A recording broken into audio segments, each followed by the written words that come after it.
Bom dia, pessoal. Vamos aqui tratar aqui dos assuntos que a gente já discutiu em sala de aula, tá certo? Fazer aqui umas revisões sobre os assuntos que foram tratados.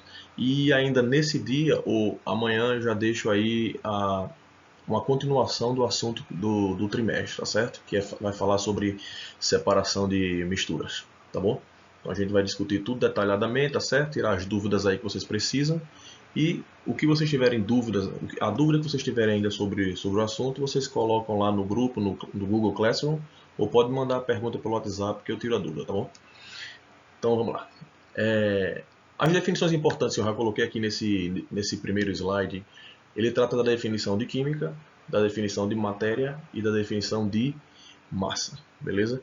Então, pessoal, a química ela trabalha com a transformação da matéria, ela trabalha com a composição da matéria e as suas transformações. Ela não foca só na mudança física, tá certo? Por exemplo, a mudança de um estado físico, a forma da matéria, não. Se houve transformação da matéria, houve a mudança da composição da matéria, essa transformação vai ser uma transformação química. E a ciência química estuda essa transformação da matéria. Muita coisa na natureza ocorre na natureza, mas não é um processo químico. Por exemplo, a chuva é um processo que é explicado fisicamente, tá certo? Por exemplo, você tem o vapor, ok? Aqueceu a água, por exemplo, a água ela aquece, ela transforma-se em vapor, entendeu? Esse vapor ele sobe até a atmosfera e na atmosfera condensa, formando a chuva. Esse processo todinho ele foi explicado fisicamente, porque enquanto que estava aqui era água, o vapor é vapor de água e quando condensa também é água. E até o gelo também é água. Ou seja, houve uma mudança do estado físico, mas não houve uma mudança da natureza da matéria, da estrutura da matéria. Não houve uma mudança na composição da matéria. Se não houve essa mudança na composição da matéria, então não houve processo químico, tá certo? Então a química estuda exatamente essas transformações químicas. Agora, se você estiver falando de uma combustão, uma queima, é um processo químico. Porque você inicia com a matéria e depois da queima, essa matéria ela é transformada, entendeu? Transforma o que? Em gás carbônico e água, tá certo?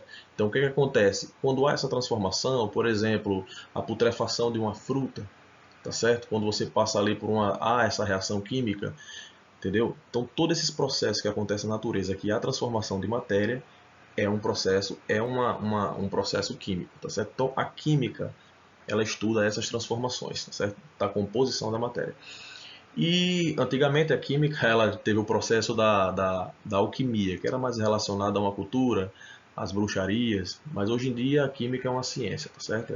Existe essa diferença. Tem pessoas que confundem e ainda acham que química e alquimia é a mesma coisa. Não. A alquimia estava mais relacionada ao misticismo. Química, na realidade, ela é uma ciência que estuda as matérias, entendeu? Matéria. E a definição de matéria? Matéria é tudo aquilo que tem massa e ocupa lugar no espaço, basicamente, né? O que a gente aprende na sala de aula, a definição de matéria, tá bom? E a massa? O que é a massa? A massa tem uma definição importante e a gente vai até aprofundar um pouco mais sobre a definição de massa na definição física, tá certo? Porque a massa não é só simplesmente uma propriedade que mede a matéria, certo? E a gente sabe que a massa ela é uma propriedade que mede a quantidade de matéria. Você pode dar em grama, quilograma, entendeu? Tonelada, tudo isso é unidade de massa, tá certo? Que vai dar a informação de massa. Mas a definição, na realidade, o que é massa fisicamente falando, tá certo? Tem dois princípios da física, ok? Da lei de Newton que vai explicar essa questão aí da massa. O que é a massa, tá certo? Então vamos passar aqui para o próximo slide. Pois bem, na física a gente pode encontrar uma definição de massa que é chamada de massa inercial, beleza? E a definição de massa que é massa gravitacional, tá certo? É o seguinte, a massa inercial ela foi fundamentada na segunda lei de Newton, que é conhecida também como a lei de sobreposição de forças, tá certo? O que é que essa lei diz? Diz o seguinte, que a força resultante ela é igual a massa vezes a aceleração. O que isso quer dizer? Que para que um objeto ele se desloque, é necessário que seja aplicada uma força resultante externa, tá certo? Uma força externa. Sem aplicar essa força, tá certo? O objeto ele não vai se deslocar. A velocidade dele vai ser zero, tá bom? Então, o que é que acontece? De acordo com essa lei de superposição de forças, que é conhecida como a segunda lei, que é a segunda lei de Newton, a força resultante ela é diretamente proporcional à massa. O que é que isso quer dizer? Que quanto maior a massa, maior vai ser a força que você vai ter que aplicar para que esse objeto se desloque. Beleza? Usando aqui a figura de uma bola de boliche, uma bola de tênis, tá certo? Se você colocar numa mesa e empurrar com o dedo cada uma delas, qual dessas bolas vai ser necessário você aplicar? Vai ser necessário aplicar uma maior força para que haja um deslocamento, para que haja uma mudança de velocidade? A bola de boliche, porque ela tem uma massa maior. Então vai ser necessário uma força maior para que essa bola se desloque. A bola de golfe, a bola de tênis, para que haja um deslocamento, você vai aplicar uma força menor, porque a massa da bola de tênis ela é menor, bem menor do que a massa da bola de boliche, tá certo? Então, baseado nessa segunda lei de Newton, qual a definição de massa? Ok? Massa ela é a propriedade que mede a resistência, ok? Que mede a resistência à variação de velocidade, tá certo? Então, se você pega um objeto, qual é a propriedade que vai medir essa resistência, que vai dar informação dessa resistência ao deslocamento, ao movimento, à mudança de velocidade? Vai ser a massa. Por quê? Sabe por quê? Porque se não tiver massa, não tem força. Entendeu? Não tem força. Porque se você zerar a massa, por exemplo, botar aqui nessa fórmula, a massa é igual a zero, a força vai ser zero. Então é isso. A resistência à velocidade, a resistência à mudança de velocidade, a propriedade que mede essa resistência é a massa. Tá certo? De acordo com a segunda lei de Newton.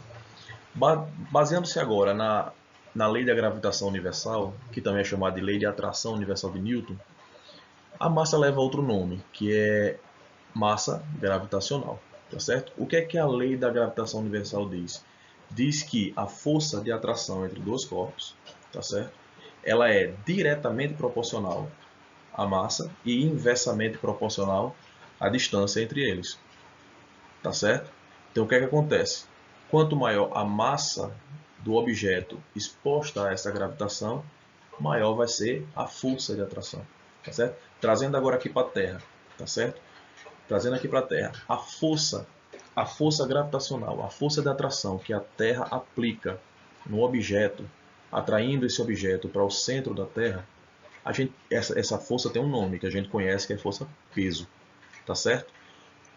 Olha aqui a fórmula da força peso. A força peso ela é igual a massa vezes a aceleração da gravidade, que é constante. Ok? O que é que muda? Muda a massa dos objetos que estão aqui expostas a essa gravidade. Entendeu? Se você pegar a bola de boliche e a bola de tênis, qual desses objetos vão apresentar o maior peso, maior força-peso aplicado nesse objeto? Vai ser a bola de boliche ou a bola de tênis? Vai ser a bola de boliche. A bola de boliche não tem uma maior massa do que a bola de tênis. Então a força aplicada à bola de boliche vai ser maior do que a força aplicada na bola de tênis, tá certo? Então você pode perguntar, e agora qual é a definição de massa gravitacional baseando-se na lei da gravitação universal? Aí você vai dizer, massa gravitacional é a propriedade da matéria que mede a força de atração entre esses corpos, tá certo? Que vai medir a atração que cada um desses corpos efetua, cada um em outro, tá certo? Por exemplo, quanto maior, no caso da Terra, baseando-se agora na força-peso, quanto maior a massa, maior a força-peso. Quem vai determinar a intensidade da força-peso vai ser a massa do objeto, tá certo? Então, nesse caso, a massa ela é a propriedade que vai medir essa força, que vai medir essa força de atração, é quem vai determinar essa força de atração, tá certo? Porque a gravidade ela está lá, ela é constante, a aceleração da gravidade ela está lá, tá certo? Agora o que vai variar vai ser a massa do objeto que está exposto a essa gravidade, entendeu?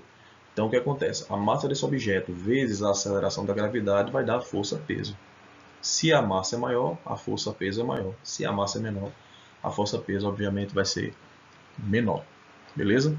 Massa inercial, massa gravitacional, duas definições físicas de massa, tá certo?